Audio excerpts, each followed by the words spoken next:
Good afternoon, ladies and gentlemen. My name is Mariam Anwar, and welcome to the second day of the Afkar-e-Taza Think Fest 2026. Our session today is titled Trump's Zionist Peace. This session brings together Ms. Leila Hatoum, a veteran investigative journalist and political economist with over 2 decades of experience reporting from the Middle East conflict zones. Currently, she's an advisor to the Prime Minister of Lebanon for International Media Affairs and founder of MENA Uncensored. She is a frequent commentator on CNN and Al Jazeera, offering frontline insights into regional geopolitics.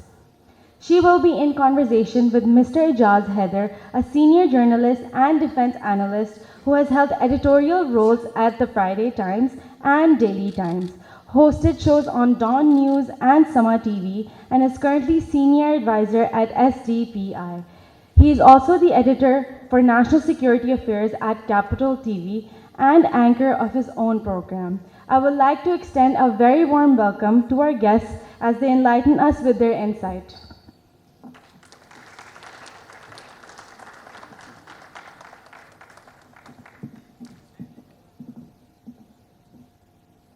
Thank you for this CV, which is as old as I am now.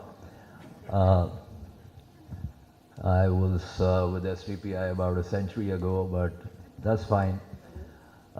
Anyway, it's great to have all of you here.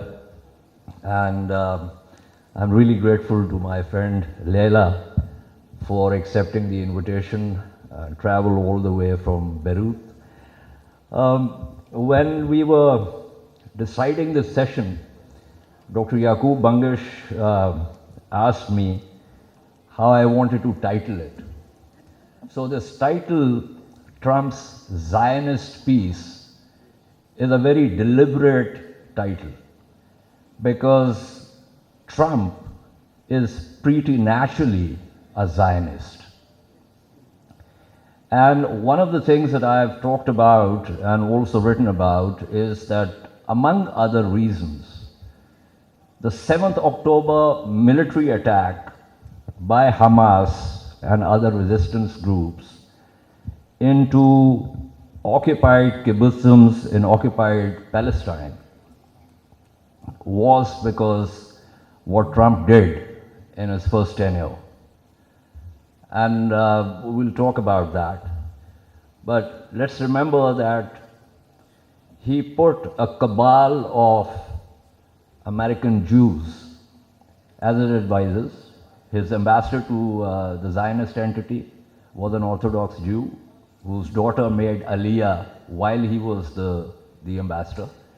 He was also remains very close to right-wing Zionist, religious Zionists like Ben Gvir and Smotrich. He arranged a lot of funding for illegal Zionist settlements in occupied Palestine. Similarly, Trump's son-in-law, Jared Kushner, who's still very active, as we all know, was the one who essentially arranged for what came to be known as the infamous Abraham Accords. He was the one who ordered the US Embassy to move from Tel Aviv to Jerusalem. He was the one who recognized the illegal occupation of the Zionist entity of the Golan Heights.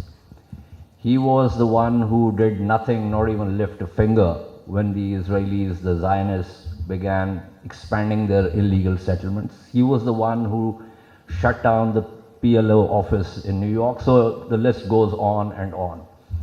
So this particular plan, which is certainly not about peace, and the reason I qualify it as Zionist is because this is a document that has been put together by Trump, his Zionist, Jewish Zionist team, and Benjamin Netanyahu, who I actually refer to as Benjamin Satanyahu. So we essentially going to talk about that. That's going to be the peg. But of course, we'll then talk about, with Leila, about how the US, which is essentially the mentor of the Zionist entity, and the Zionist entity in collaboration, and also unfortunately in collaboration with certain Arab countries, are planning once again to prescind the Palestinians from this equation and to also create chaos in the region. So I just wanted to give an opening before we start discussing this with Leila. The format is she'll make an opening statement, then I'll have a conversation with her, and then we'll open it to the floor. Can you all hear me? Perfect.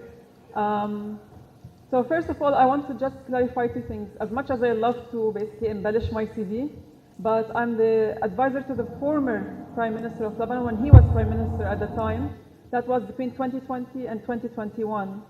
And I advised him on foreign media affairs, but it suddenly basically grew to economic part and other things as well.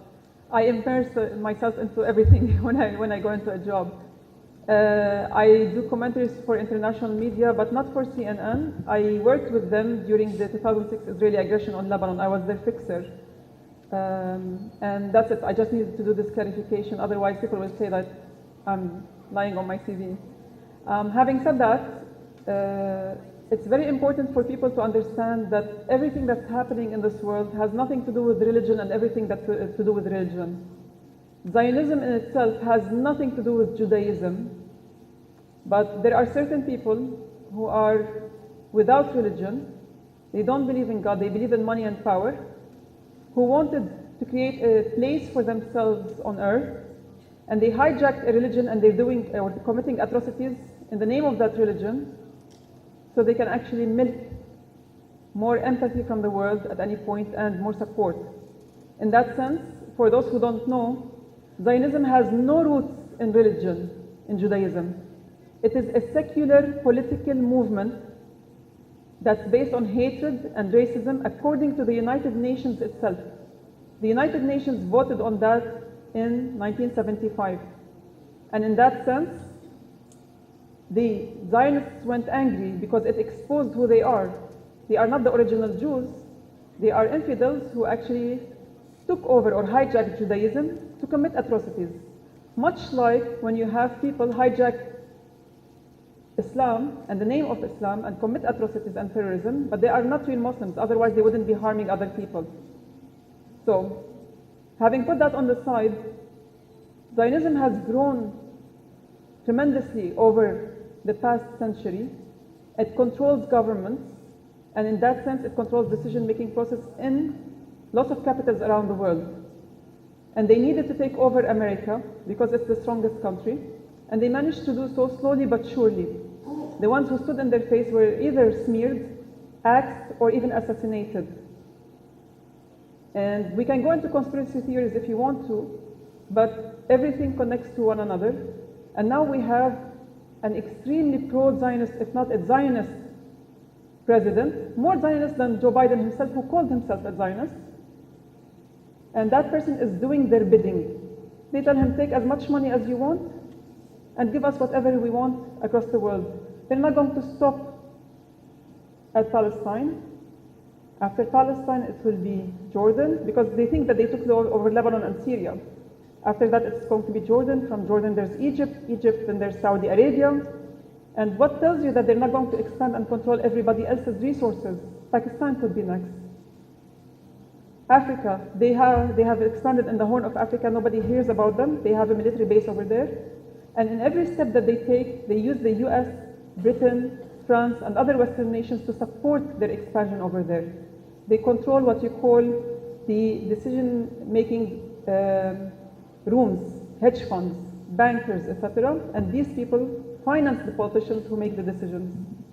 And again, I'm not generalizing over everybody. There are lots of good bankers and good hedge funds, but the ones who make the decisions behind every government across the world are conspiring together because they are controlled by these Zionists.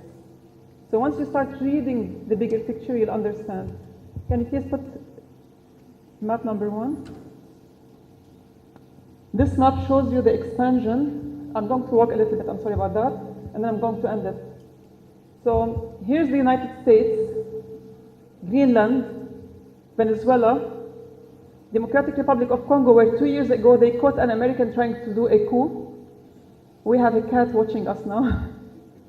And Of course, Africa is the biggest place that has all the wars over resources, but nobody reports on it because that's where the real war is happening. And then you have the expansion from here. When America actually expands over here with the Israelis, among others, they've taken over Syria, Iraq, Iran. Afghanistan is already gone. They had it for 20 years, creating chaos. Underneath it is Pakistan, and they are the gateway for China. China is the end game for the Americans over here, much like Iran is the end game for the Americans and the Zionists in the region over here. So I wanted to memorize this map because we're coming soon for it, because Greenland, if you see the purple parts, it takes to Russia. And on the other side, it takes you to the other side of the world, which is closer to China.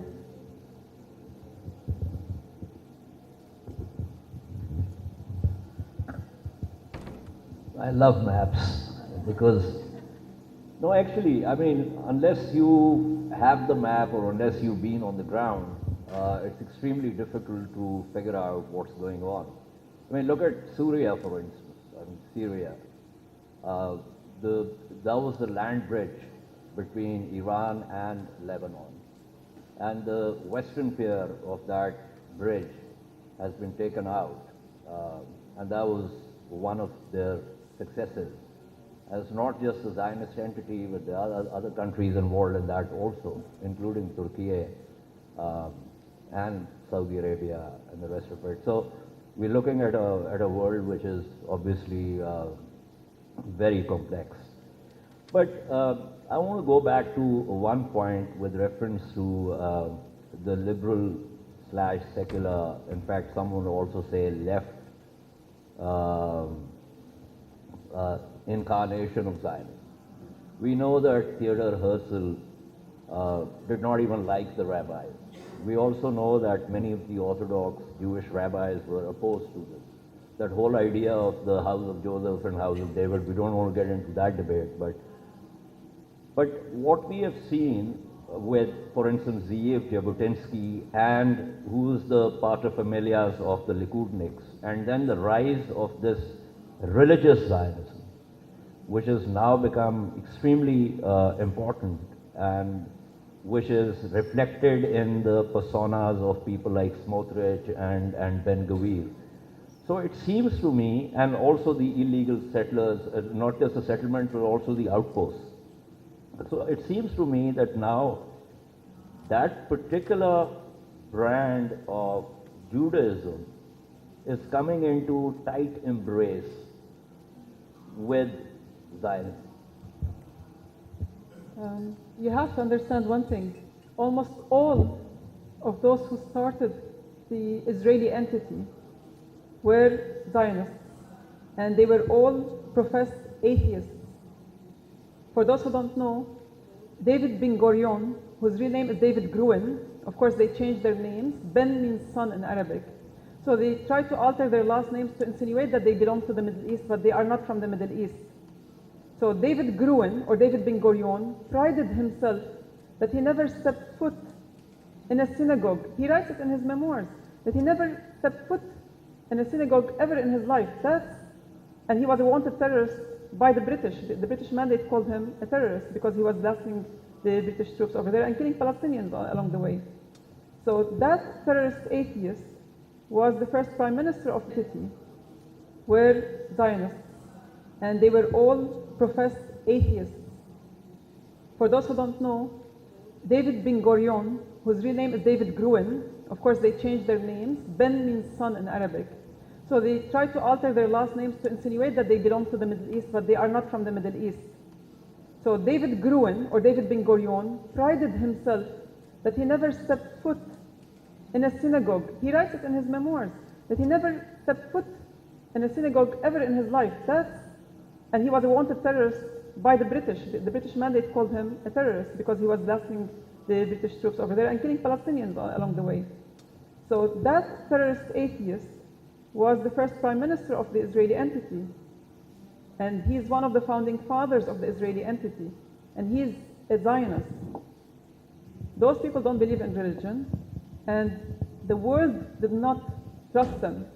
Albert Einstein sent a letter to the Israeli prime minister at one point, or actually he wrote an article, a letter to the Israelis in an article, that what they're doing is wrong. And Albert Einstein is a Jew. And it shouldn't be in the name of Jews that they're doing what they're doing in Palestine. So at the end of the day, how can you bring all the Jews of the world to come to your viewpoint? Slowly but surely you start ruining history and creating an alternative version of the story that fits the narrative that Zionism is part of religion, that the Jews have nowhere to go but Palestine because it's the promised land, despite the fact in Judaism, again Zionism, in Judaism, you as a Jew, you should remain in diaspora as good citizens in the states that you are until Messiah comes, which is their Jesus, and he ushers you into the promised land. So how you can change the mindset of the Jews to come over to Israel? You start trying to convince them that Zionism is good. If you can't convince them, you control the media, you control the leadership, you change the narrative, and slowly but surely, everybody who knows the old narrative would die at one point, and what's left is the new narrative that they have put through. So when you're speaking about Ben Gvir and Smotrich today, they were preceded by Kahana. And before Kahana, it was basically the founding fathers of the Israeli entity. And before them, it was Herzl, who was also an atheist.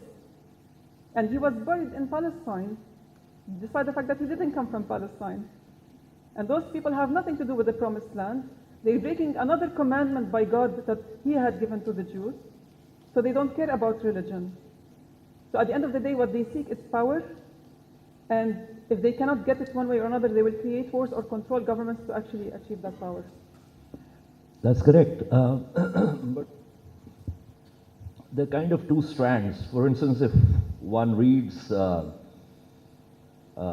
Herzl's badly written novel, if I might say, Alt New Land, The Old New Land, which has incidentally Rashid Bey as the only Palestinian character in that. One of the antagonists in the novel is a rabbi, because Herzl thought that the white Jews, the Ashkenazi, are going to come here, and Rashid Bey, who's really grateful as a Muslim that they're here, and King's Court asks him, aren't you, aren't you disappointed that you are no more sort of the master of this land? He said, no, I mean, these guys are great. They've brought so much prosperity, inclusiveness, and the rest of it. So that's one strand of it. The other is the Jabotinsky strand of the Iron Wall. And as I said, these are the paterfamilias of the Likudniks. And so you get that strand, even though, as you said about Ben Gurion or Grun, actually, incidentally, Netanyahu is also was named differently. Milikowski. Yeah, Milikowski. Yeah. But I'm happy he calls himself Netanyahu, because it's very difficult to call Milowaski Netanyahu. It's easier to call Netanyahu Netanyahu. So that's good. So in that sense, he and Chaim Weizmann, they were the ones who were, through Hamed, poisoning the Palestinian wells. Yitzhak Rabin, who has now become famous for having done the Oslo and the rest of it, was one of the military commanders who was tasked to actually expel and exterminate the Palestinians. And this is history that needs to be clearly understood by people outside. I mean, the Palestinians understand this. Lots of Arab intellectuals understand this. But in our part of the world, it's mostly either forgotten or not known. And I think it's crucial for a clear understanding of what's happening, because it's much prior to Gaza.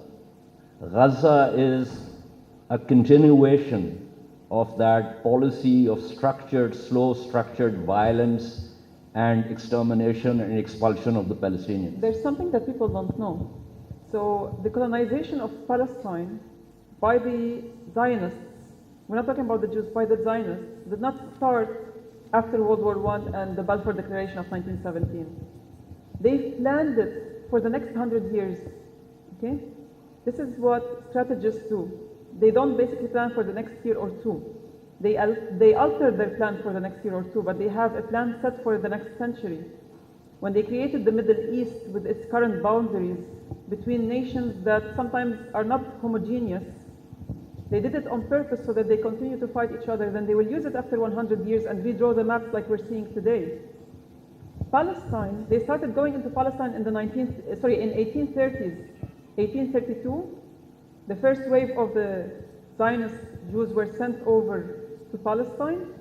Under the Ottoman occupation of the land, or the Ottoman Empire, it banned the Jews from entering Jerusalem and Palestine and settling in it.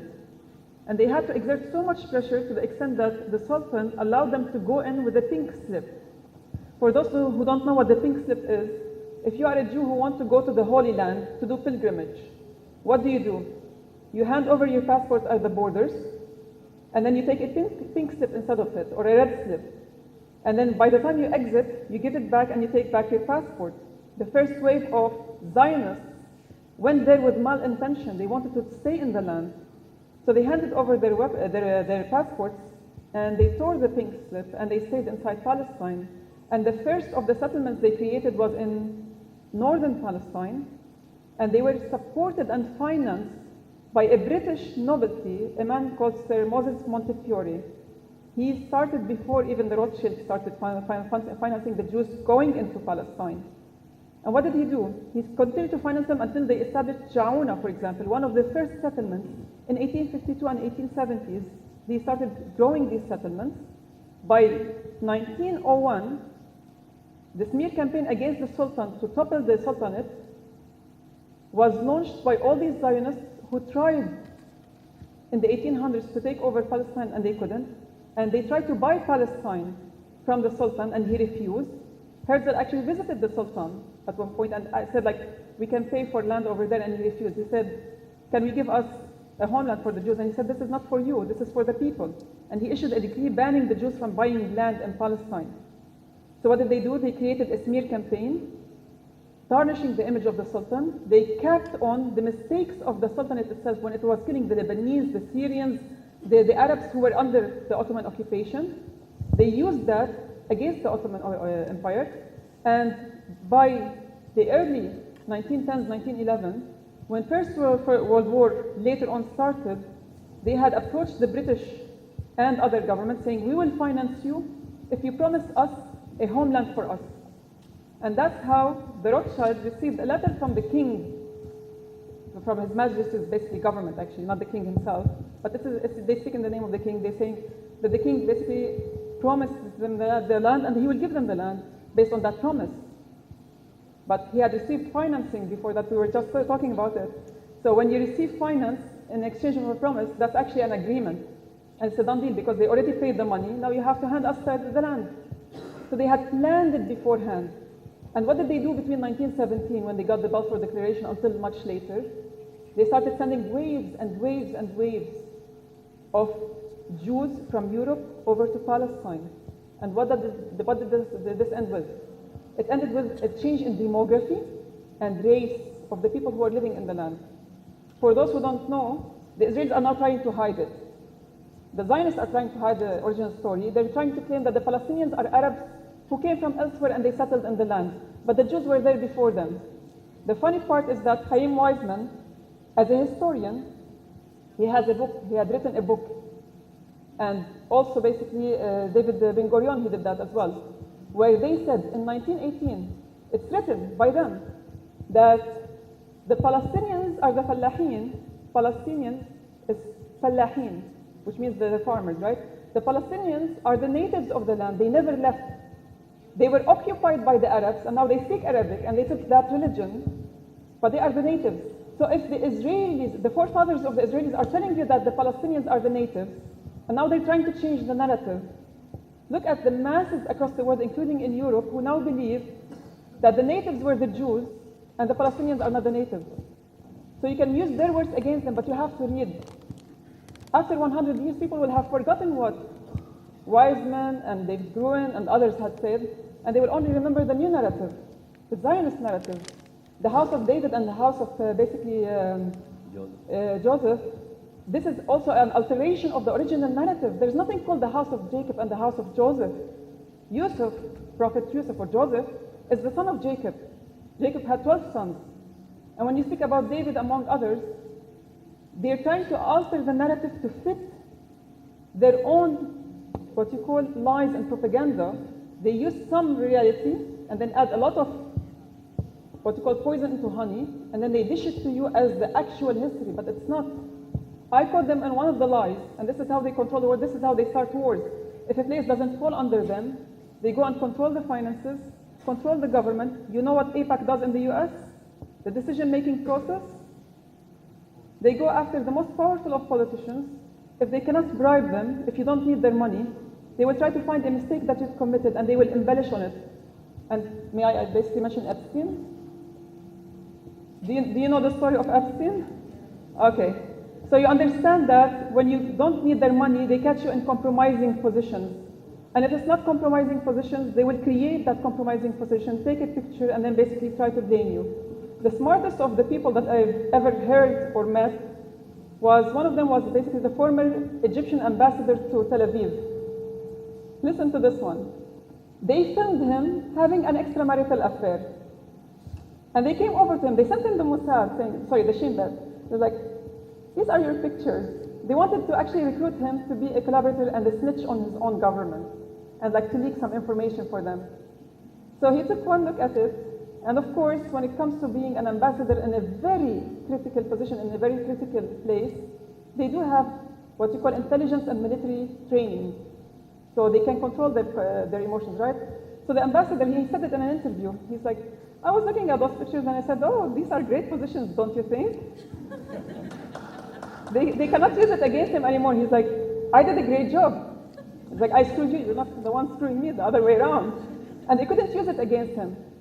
And then he uses it in his interviews, he speaks about it. This is a former ambassador. So they couldn't catch anything on him, so they couldn't use him. But they use other people who are afraid of their image would be tarnished.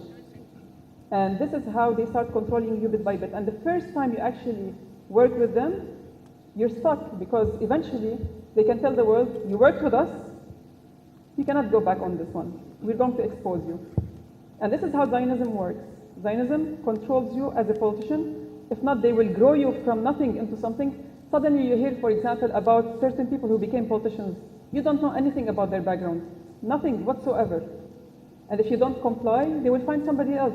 There's always somebody who's bound to need money and is willing to sell his people for them, or basically open the world for them like Trump is doing now, using the name and the position of the presidency. That's usurping power. He's using the US presidency to do what? To fight wars that will not benefit the US. You think that it's going to benefit the US, but lots of American citizens, officers, Delta team have died for what? For someone else to claim a nation in somebody else's land. And it's not going to stop there, because once they take over Iran as well, it's not going to stop. You think that they're going to stop? They want to control the power positions and the resources. No matter how big the empire gets, it will need more resources. It will reach China eventually. They need to clip its wings, but it also will control Africa.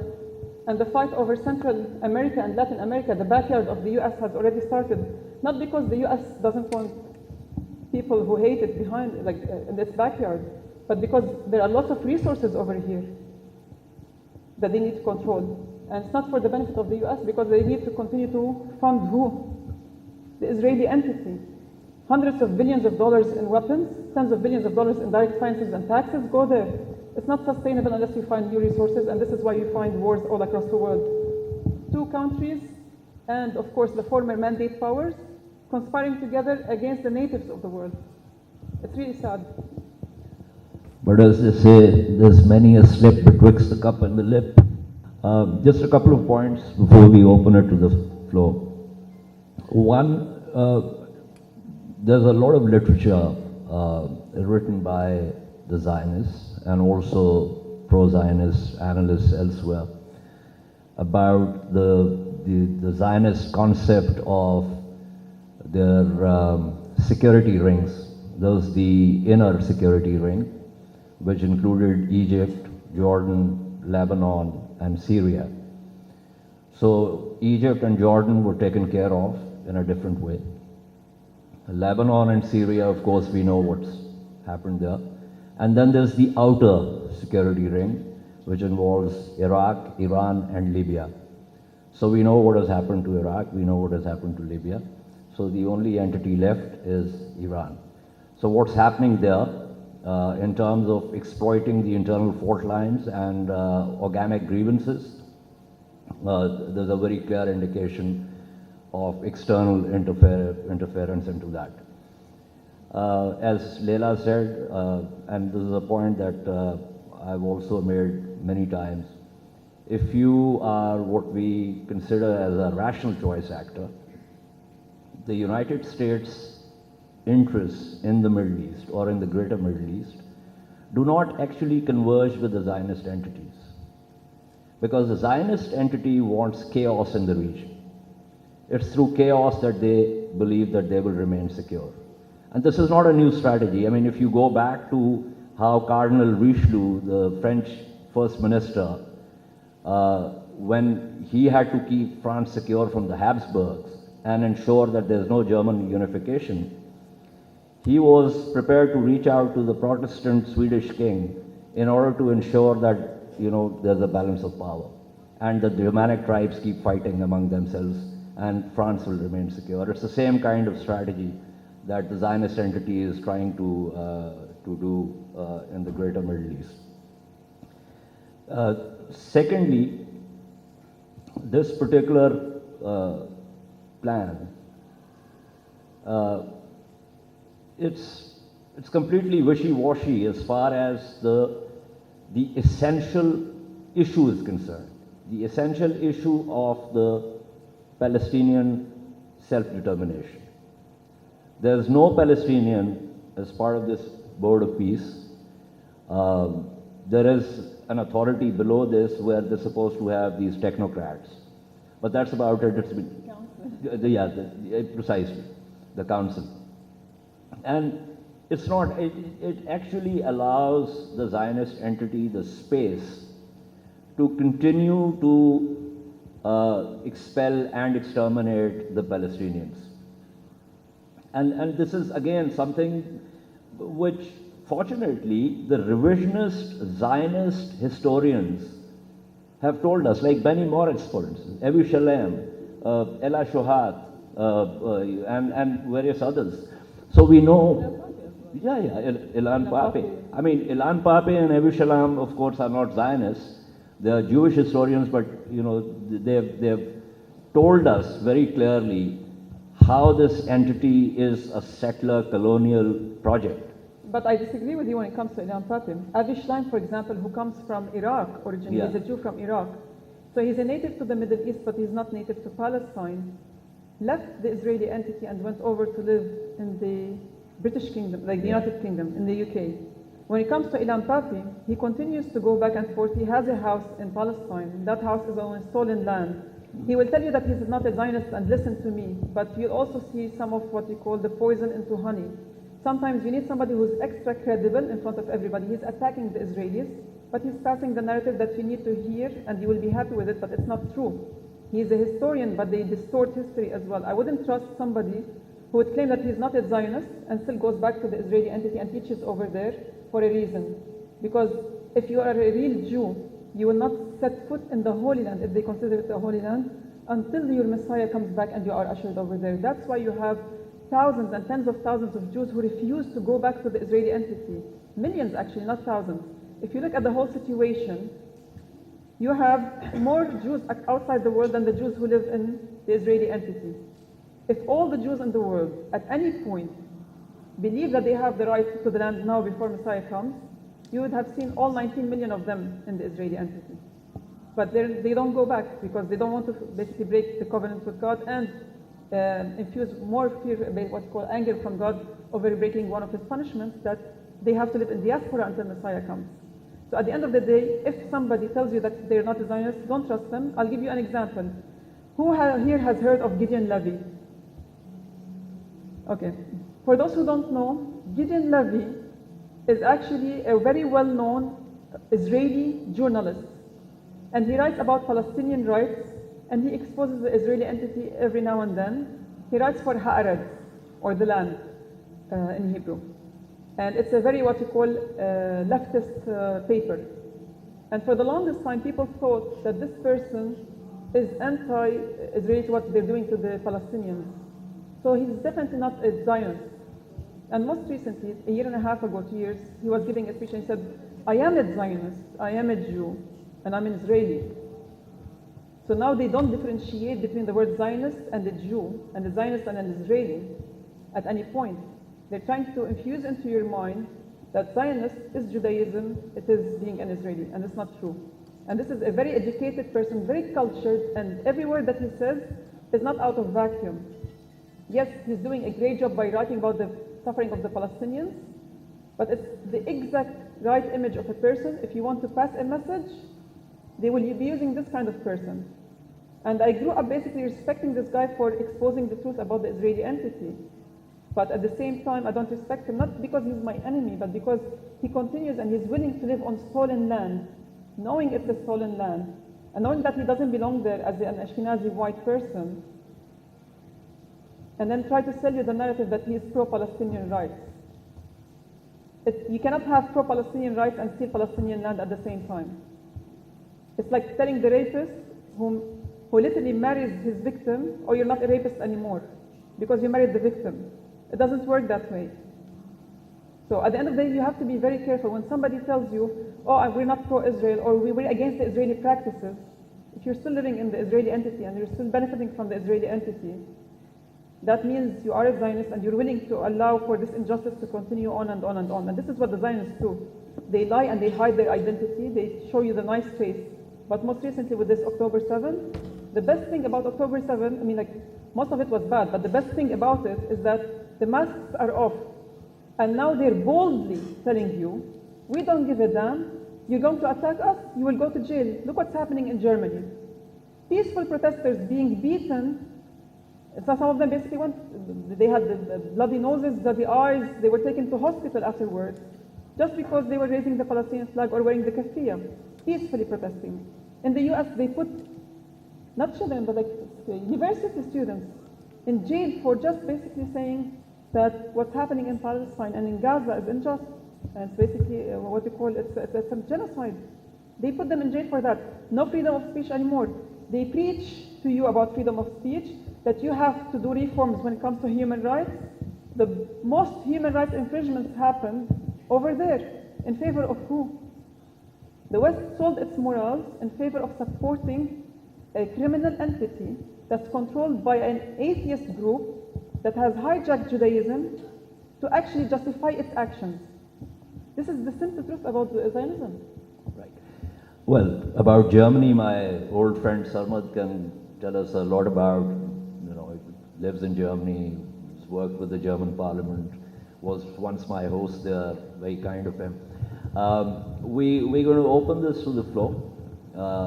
Let's just ask questions so that we can accommodate as many as we possibly can and the time that we are left. May I do one thing? The first question, I want to give it to the young person over here who yesterday was interviewing me as well.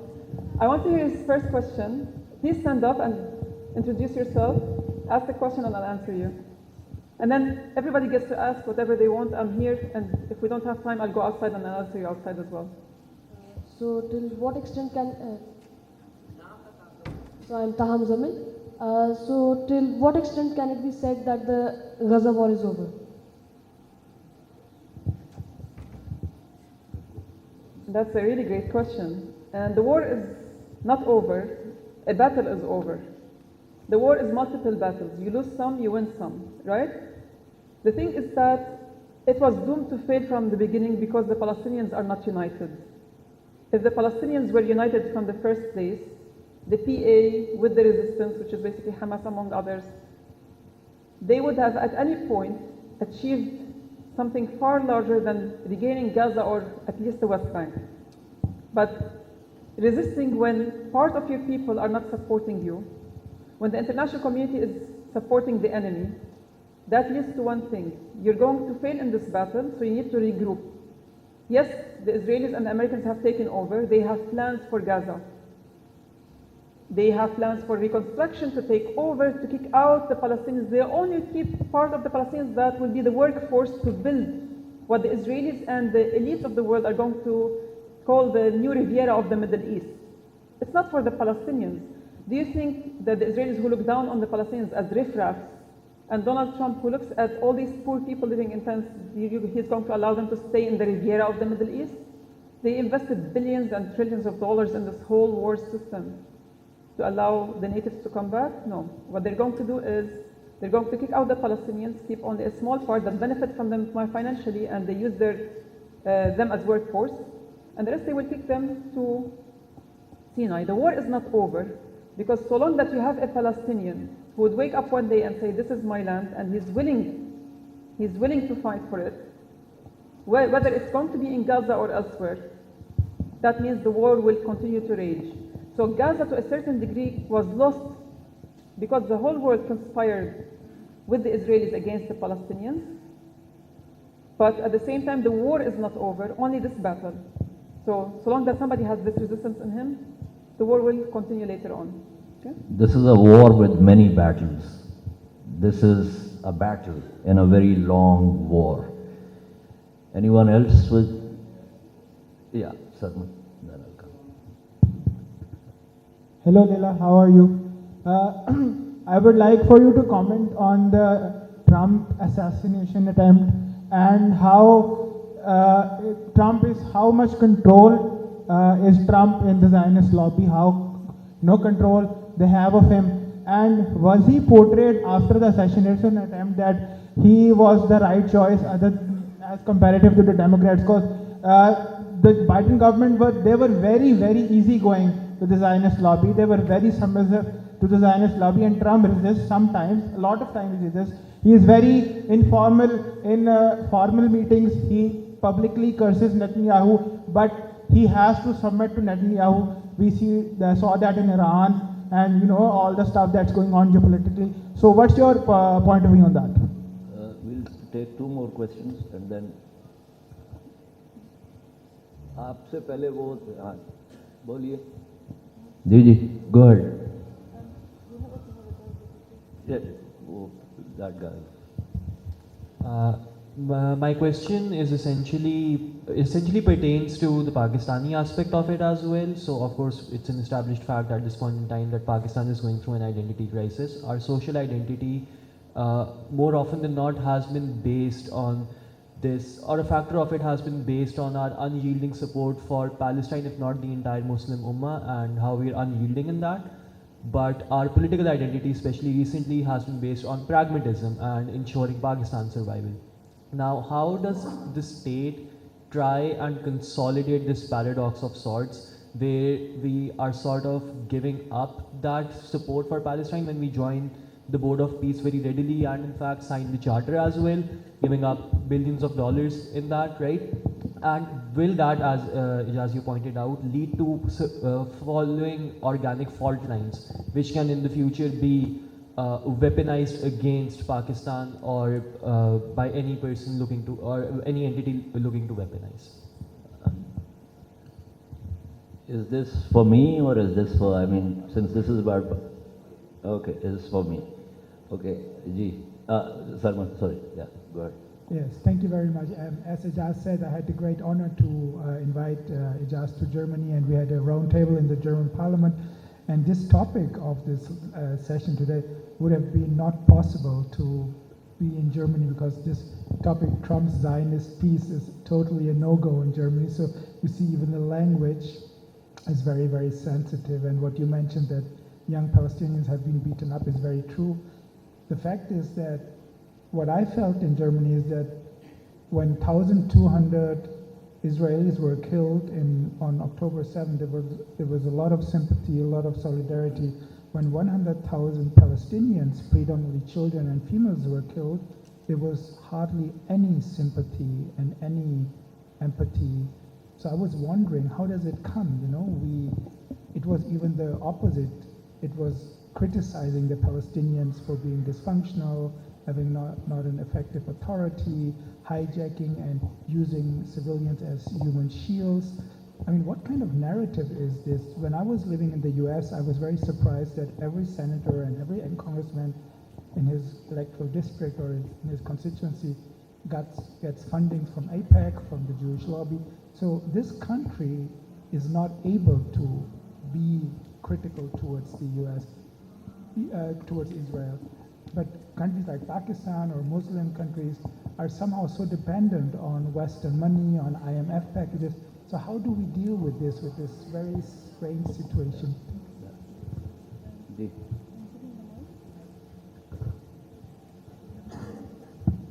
Thank you both for your great conversation. You had just mentioned that the end game is possibly for the Riviera to keep a labor force that's Palestinian and for the rest to be moved to the Sinai. So in that context, and in the context of the maps of Greater Israel that we have seen, which include northern Saudi Arabia, two of the big Arab countries are Egypt and Saudi Arabia. Saudi Arabia, of course, has the holy cities and shrines which are dear to all Muslims and to any respectful person, really. So what would you say would Egypt survive if the Sinai is inundated with Palestinians? Would it not destabilize Egypt, and what is their thinking? And how is Saudi Arabia reacting to its potential loss of territory if the Greater Israel project succeeds, as you are insinuating that it's already succeeded quite a lot, and the resistance is sort of fading or weakening for the moment. So Saudi and Egypt. I'll start from the last question first, okay? Because we have the map over here. And I'm sorry for the circles. This is what I usually do on my phone. When I'm trying to explain things to people, I start drawing circles and arrows, okay? So this is Egypt. It's very clear for everyone, right? The circle over here has Sinai, and then basically you have occupied Palestine, Lebanon, Syria, and Jordan, Saudi Arabia. The Israeli occupation is planning on kicking out the Palestinians from Gaza to Sinai. Why? For those who don't know, the Israeli occupation used to have settlements in Sinai. And they wanted to expand further towards Cairo. They wanted to control the Suez Canal, because once you control the Suez Canal over here, you control a major water navigation causeway, but also most of the maritime trade that goes between, or almost all of the maritime trade that goes between Europe and Asia through Bab el-Mandab, Strait of Bab el-Mandab, also goes through Suez Canal to the Red Sea, Strait of Bab el-Mandab, Gulf of Aden, the Arabian Sea is over here, Strait of Hormuz is over here. You go all the way, India, China, Thailand, and other countries, okay, and vice versa. Everything that comes from here, instead of having to go all the way underneath through the Cape of Good Hope in South Africa, all the way to Strait of Gibraltar, to the Mediterranean, or from here to the rest of Europe, this is a long way for them. They can actually take a shortcut. Everybody loves shortcuts, right? Egypt. I'll start from the last question first, okay? Because we have the map over here. And I'm sorry for the circles. This is what I usually do on my phone. When I'm trying to explain things to people, I start drawing circles and arrows, okay? So this is Egypt. It's very clear for everyone, right? The circle over here has Sinai, and then basically you have occupied Palestine, Lebanon, Syria, and Jordan, Saudi Arabia. The Israeli occupation is planning on kicking out the Palestinians from Gaza to Sinai. Why? For those who don't know, the Israeli occupation used to have settlements in Sinai.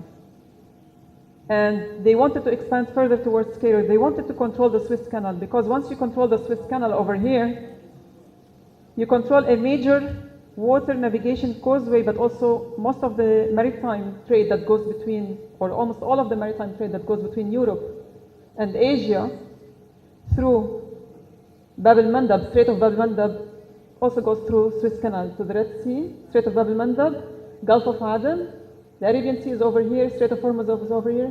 You go all the way, India, China, Thailand, and other countries, Okay, and vice versa. Everything that comes from here, instead of having to go all the way underneath through the Cape of Good Hope in South Africa, all the way to Strait of Gibraltar, to the Mediterranean, or from here to the rest of Europe, this is a long way for them. They can actually take a shortcut. Everybody loves shortcuts, right? And they go through there. So the Israelis want to control Sinai again. They were kicked out of it by the Egyptians during a series of accords, fights, etc. But they promised one thing while they were leaving. They said, we will come back. There's a very famous speech by one of their prime ministers saying, we will be back. And how can they be back without an excuse?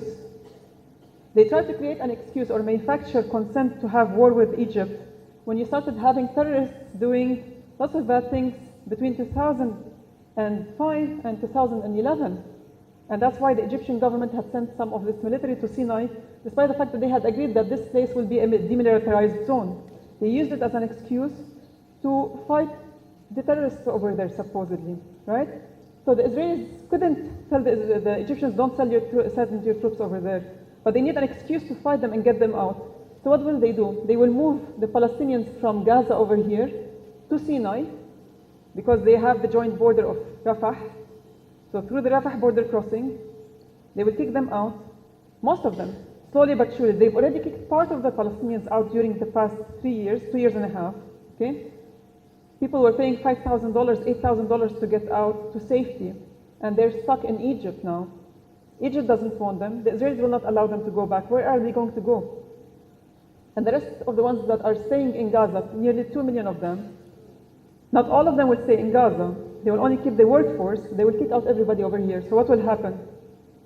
They will use somebody who will infiltrate between the Palestinians, create a security action against the Israelis, and the Israelis say like, Sinai is dangerous for us now. You have attacked us. It will be another Gaza but in Sinai. And do you think that the Egyptian army with its tanks will be able to fight? But the fighting with Air Force, they will eliminate the tanks. Yes, Egypt has really strong Air Force, and they do have enough weapons, but when you have the rest of the world ganging up against you, they can easily put sanctions on Egypt. They can curb it and suffocate it like they're doing to Iran at the moment. Iran, without the sanctions, it's a very flourishing country. For those who don't know, the GDP of Iran is anywhere between $350 billion and $450 billion under sanctions. But their GDP to PPP, which is purchasing power parity, is nearly $1.2 trillion. These are not my numbers, these are the numbers of the IMF. And that's basically, it's not the ally of Iran, so you can take their word on that number. Maybe it's larger than that, you don't know. So, they're curbing it. Limited resources, cannot export everything. They need to go through certain channels to get money. They can do the same thing to Egypt until Egypt basically agrees to having these settlements, or war will happen again and they will create problems for Egypt internally.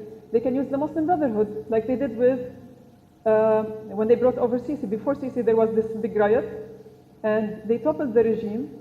The president at that time, Hosni Mubarak, was very smart. He actually refused to have bloodshed. He stepped down. But they created riots. Egypt, which is about 108 million people, at that time it was what, 89, 90 million people? Only 1 million took to the streets, 2 million, let's say 10 million. 10 million out of 90 million, that's a minority, it's not a majority. But they still managed to hype it up in their media that's controlled by the Zionists. And this is a very important tool when you control the media. Today in the US, you have 6 companies controlling 90% of the media in the US. And all 6 companies, guess who they support? Take a wild guess. They don't support me, of course. They support the Israeli entity, and they are headed by Zionists. And they dish you the narrative you wanted to see. And they can do the same thing to Egypt. They can create a heaven out of Egypt in the media, and they can make it a hell headed by a dictator, etc. It depends on who is in power and how soon they want him out. They did the same thing in Libya. If you go back to the speeches of Muammar Gaddafi, the older ones, he literally told you what's going to happen next. He told you. He foretold everything. And people called him crazy in the media because BBC told you he's crazy. CNN told you he's crazy. Yes, he was arrogant, king of kings of Africa, etc.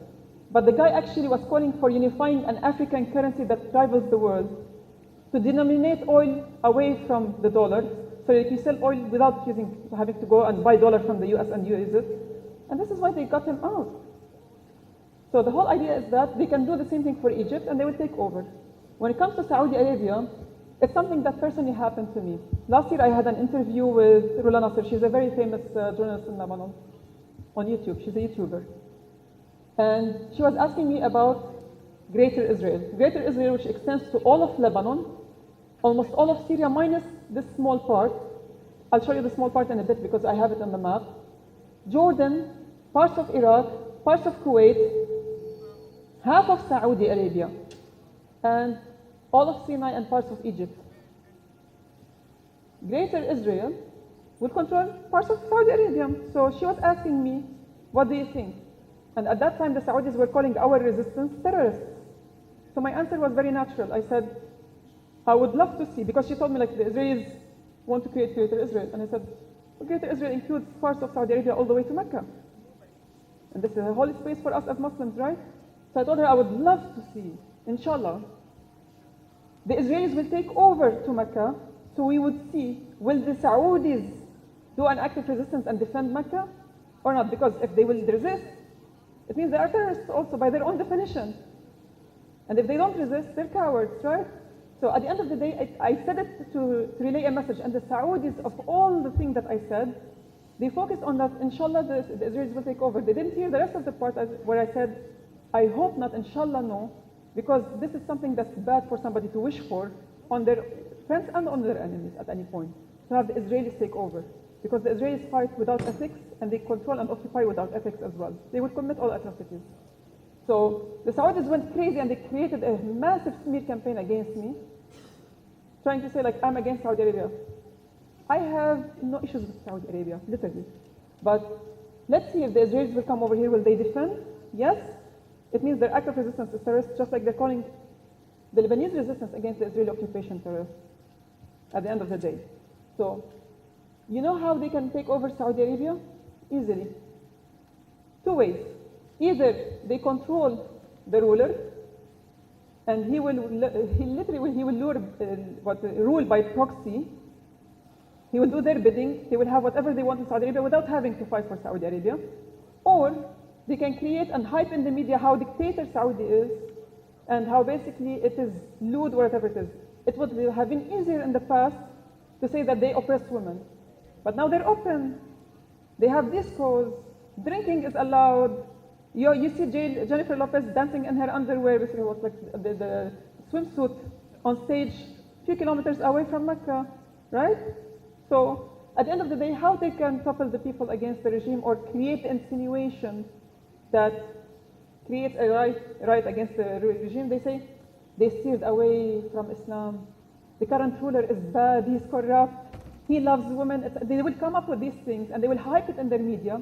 You start hearing it in BBC, New York Times, basically Washington Post, CNN, you name it. Even Qatar's Al Jazeera will actually join in because that's the best thing they can do actually. It creates sedition, which is really bad.